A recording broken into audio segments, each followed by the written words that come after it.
Қайырлы күн, құрметті көрермен, менің каналыма қош келдіңіздер.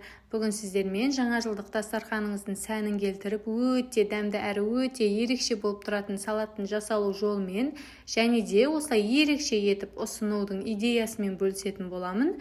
Видеоны соңына дейін қарап менімен бірге жасап көріңіздер, сіздерге ұнайды деген сенімдемін. Дастарханыңыздың көркін ашып, өте керемет болып тұрады. Каналыма тіркелмеген жаңа көрермен болсаңыз, міндетті түрде тіркеліп, подписация батырмасын басып, лайк басып отыруды ұмытпаңыз. Ең алдымен салатымызды жасау үшін бізге тауық еті қажет болады. Тауықтың кез келген етін қолдансаңыз да болады. Алдымен жақсылап пісіріп суытып аламыз. Содан соң осылайша видеода көріп тұрғандарыңыздай орташа көлемде 4 бұрышты етіп турап шығатын боламыз. Біздің салатымызға қажетті барлық қоспаларды осылай 4 бұрышты етіп қосамыз. Видеоның соңына дейін қарасаңыз, барлығы түсінікті етіп айтылған. Мінекей осылай тауық етін турап болдық. Содан соң қиярымызды да алып, осылайша дәл жаңағы тауық етін турағандай етіп 4 бұрышты етіп турап шығамыз. Огурцты да орташа көлемде осылай 4 бұрышты етіп турап алдық. Келесі кезекте бізге жұмыртқа қажет болады. Жұмыртқаның ақ уызымен және де сары уызын бөлек бөліп аламыз, және де бөлек-бөлек ыдысқа үккіштің кішірек бөлігінен өткізіп шығамыз.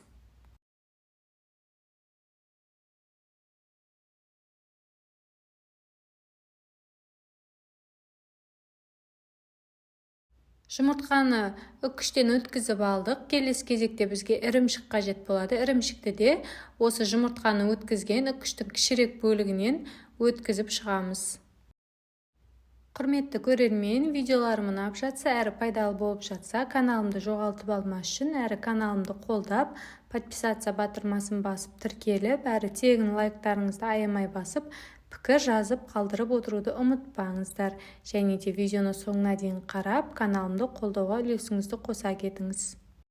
Мінекей достар, барлық қоспаларды дайындап алдық. Осылайша 4 бұрышты етіп тауық етін, қиярды және де жұмыртқамызды үккіштен өткізіп алдық. Содан соң ірімшікті және де бізге кукуруза жүгері қажет болады. Соны қолданатын боламыз. Келесі кезекте салатымызды жинаймыз. Салатыңызды ортасы бір тегіс 4 бұрышлы ыдысқа жинасаңыз өте әдемі болады. Менде мұнда кішкене шұңғылдау болды. Сол үшін егерде кішкене шұңғылдау ыдыс болса, астыңғы жағын біркелкі етіп алғанша, жаңағы тауық етін кішкене көбірек етіп салып алсаңыздар, астыңғы жағы біркелкі болып шығады. Ыдысымызға алдымен майонезімізді, содан соң жаңағы тауық етін барлық жеріне біркелкі етіп, шет жақтарын бір тегіс етіп орналастырып шығамыз. Содан соң үстінен кішкене ғана тұз сеуіп, тағы да майонез қосатын боламыз. Майонезді көбірек қосыңыздар, сол кезде өте керемет болады. Содан соң жаңағы банкадағы жүгерімізді алып, тағы да жақсылап, барлық жеріне біркелкі жеткілікті етіп, әсіресе шет жақтарын біркелкі етіп кішкене бастырып жасаңыздар. Сол кезде салатты ашқан кезде ешқандай да шашылып қалмайды. Осылайша жүгерімізді де орналастырып алдық. Үстінен тағы да майонезді құйып шығамыз.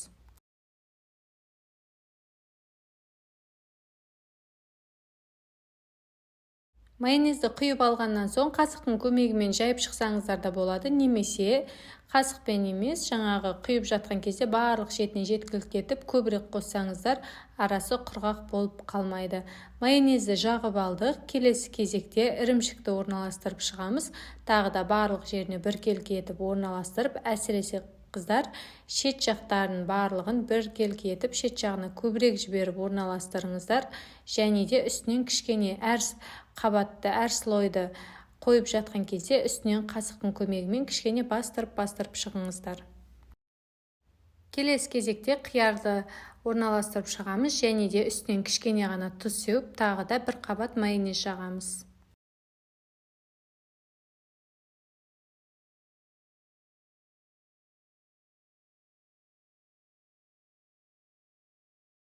Келесі біз жұмыртқаның сары уызын орналастырып шығамыз, және де жұмыртқаның сарысын қойып болғаннан соң үстінен кішкене тұз себеміз.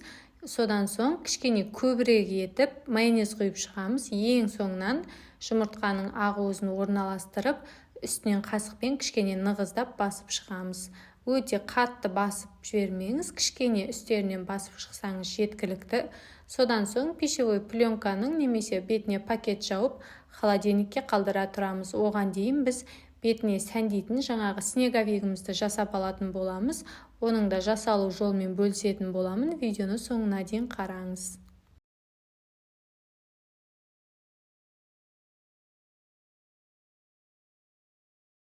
Ал енді салатымыздың ең ерекше бөлігіне келдік. Сәндейтін боламыз, яғни снеговигімізді жасап аламыз. Алдымен піскен жұмыртқамызды алып, осылайша екі шетін кесіп шығамыз. Бізге екі снеговиг жасау үшін 4 жұмыртқа қажет болады.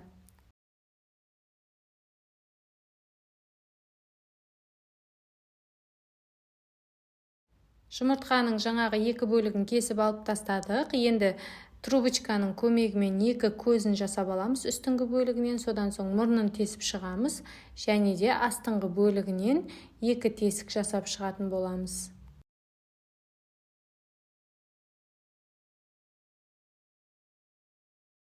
Келесі кезекте снеговикті жинайтын боламыз. Астыңғы бөлігіне осылайша видеода көріп тұрғандарыңыздай зубочистканы екі жағына, екі шетіне қойып, және де жаңағы көзін тескен үстіңгі бөлігін осылайша зубочисткаға кигізіп шығамыз.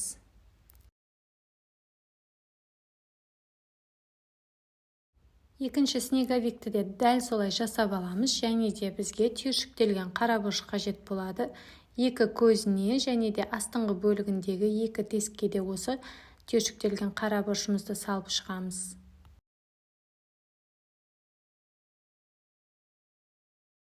Келесі біз мұрнын жасайтын боламыз. Ол үшін бізге піскен сәбіз қажет болады, және де видеода анық көрсетіліп тұр. Видеода көргендеріңіздей мінекей кішкене ғана үшбұрышты етіп кесіп алып, мұрнына қойып шығамыз.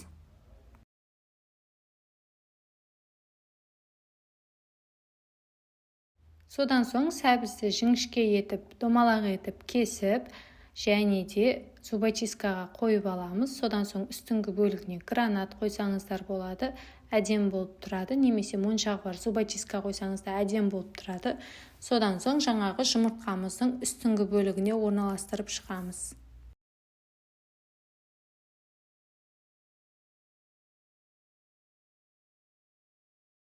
Және де екі қолына слоеный соломканы бөліп қойсаңыздар да, немесе осындай ұзынша таяқша жаңағы печеньялар бар ғой, соны да бөліп қойсаңыздар да болады. Мінекей қыздар, біздің өте ерекше снеговиктеріміз осымен дайын болды. Келесі кезекте жаңағы холодильникте тұрған салатымызды алып, формасынан ақырындап шешіп аламыз, және де өзіңіздің қалауыңыз бойынша сәндеп шығатын боламыз. Мен мұнда жан-жағына осылайша домалақ етіп укроптарды қойып шықтым, және де гранат қойып шықтым. Өте әдемі болып шығады. Көрінісі де, дәмі де өте керемет болып тұрады. Салатты қалауымызша сәндеп алдық қыздар. Жан-жағына тек қана укроп қойсаңыздар да болады, және де жаңағы жасап алған снеговиктерімізді салаттың үстіне қалауыңызша бірге қойсаңыздар да, немесе біреуін қойсаңыздар да өте әдем болып тұрады. Астыңғы жағындағы шығып тұрған зубочисткасын кішкене ғана бері қарай тартсаңыздар өте оңай орналасады. Егерде қатты құлап бара жатқандай болса, екі жанынан тағы да зубочистка қойсаңыздар, астыңғы жағына қойсаңыздар болады. Мінекей қыздар, осымен біздің өте дәмді, ерекше, дастарханыңыздың көркін келтіріп, жаңа жылдық көңіл-күй сыйлайтын салатымыз дайын болды. Міндетті түрде жасап көріңіздер, сіздерге ұнайды деген сенімдемін. Видеоларымды соңына дейін қарап, мені қолдағандарыңызға баршаңызға көп-көп рахмет.